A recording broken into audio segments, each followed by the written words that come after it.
एक तरफ बीजेपी देश में आज हिंदुत्व का नारा दे रही है, आज वो कानून को बदलना चाह रही है। वो चाहती है कि देश में मुसलमान हिंदुस्तान का दूसरा नागरिक बन के रहे, उसका वोट देने का हक छीन लिया जाएगा, उसको सरकारी नौकरी नहीं मिलना चाहिए, उसको चुनाव लड़ने नहीं दिया जाएगा, वो देश में रहेगा एक दूसरा नागरिक के तरह। देश का पहला नागरिक कौन होगा? हिंदू होगा। अब ये कानून बनाने का बात कर रहा है। तो भाई ये तो बीजेपी का एजेंडा है। बीजेपी एक सांप्रदायिक पार्टी है, वो हिंदुत्व का नारा देती है। वो कहती है कि हिंदू एक नंबर नागरिक होगा, बाकी लोगों को हम दूसरा नंबर का नागरिक बनाएंगे, सेकंड सिटीजन का स्टेटस दिया जाएगा। यही उन लोग का एजेंडा चल रहा है। तो ये इसके खिलाफ हम लोग लड़ रहे हैं। तो कांग्रेस तो एक सेकुलर पार्टी है, कांग्रेस एक सेकुलर पार्टी है जहां पर सारे लोग बराबर हैं और सबके लिए हम लड़ते हैं। लेकिन कांग्रेस पार्टी नारा सेकुलर का दे रही है बंगाल में, और बंगाल में जो कांग्रेस का शुभंकर सरकार हमारे प्रेसिडेंट है, मोहित सेन गुप्ता है, दीपादास मुंशी है, ये लोग सेकुलर पार्टी का झंडा लिए हुए, ये लोग पार्टी के अंदर हम लोगों को दूसरा नागरिक बना के रखना चाहती है कि हम सिर्फ वोट देंगे, हम सिर्फ नारा लगाएंगे, हम सिर्फ झंडा लेके फिर इकट्ठा करेंगे, लेकिन हम नेता नहीं बन सकते। हमको यहां पर दूसरा नागरिक बना के रखा जाएगा। और यही सवाल हम उठाए कि भाई पूरे बंगाल में 33 जिला है, संगठन एक जिला कांग्रेस का 33 है।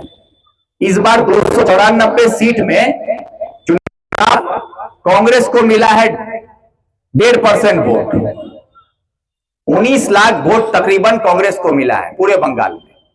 उसमें सबसे ज्यादा वोट मिला है अधीर रंजन चौधरी को, जो हार गए हैं उनमें से। उसके बाद अगर किसी को मिल रहा है तो वो हमको मिल रहा है। लेकिन उसके बाद जिसको 1200 वोट, 800 वोट, 1600 वोट, 2400 वोट आया है, वो लोग बैठ के नेता बन रहा है, और जिसको आवाम चाह रहा है उसको नेता बनने नहीं दिया जाएगा। इस तरह से पार्टी की तरक्की नहीं हो सकती। ये 294 सीट में 19 लाख वोट में तकरीबन 96% वोट, तकरीबन 96% का मतलब है 17 लाख वोट जो है, से ज्यादा वोट उन बूथ से आया है जहां पर माइनॉरिटी है, उस बूथ से मिला है कांग्रेस को। तो जब भाई माइनॉरिटी आपको 96% वोट दे रहा है, तो 33 जिला है, 33 जिला में एक भी जिला प्रेसिडेंट मुसलमान को नहीं रखा जाएगा। क्यों नहीं रखा जाएगा भाई? ये सवाल कर लिए तो हम गुनहगार हो गए। ये 33 जिला बना के रखा है, तो 33 जिला में सबसे ज्यादा वोट भी मुसलमान से ले रहे हो, लेकिन मुसलमान का एक डिस्ट्रिक्ट प्रेसिडेंट बनाने के लिए तैयार नहीं है। तो भाई आप सेकुलर हो कहां?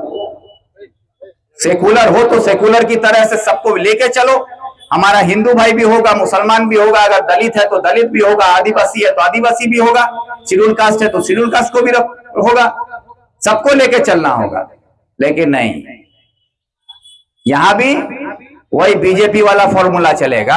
इसीलिए राहुल गांधी बोले थे, अगर आप लोगों को वीडियो देखे हैं तो राहुल गांधी भी बोले हैं कि कांग्रेस के अंदर आरएसएस घुस गया है, और अगर कांग्रेस को आरएसएस मुक्त बनाना होगा, तो ये जो आरएसएस कांग्रेस के अंदर घुस गया है ना, ये आरएसएस सब कोई नहीं, यही मोहित सेन गुप्ता है, यही दीपादास मुंशी है, यही शुभंकर सरकार है। इन आरएसएसों से कांग्रेस को भी बचाना, ये लड़ाई है।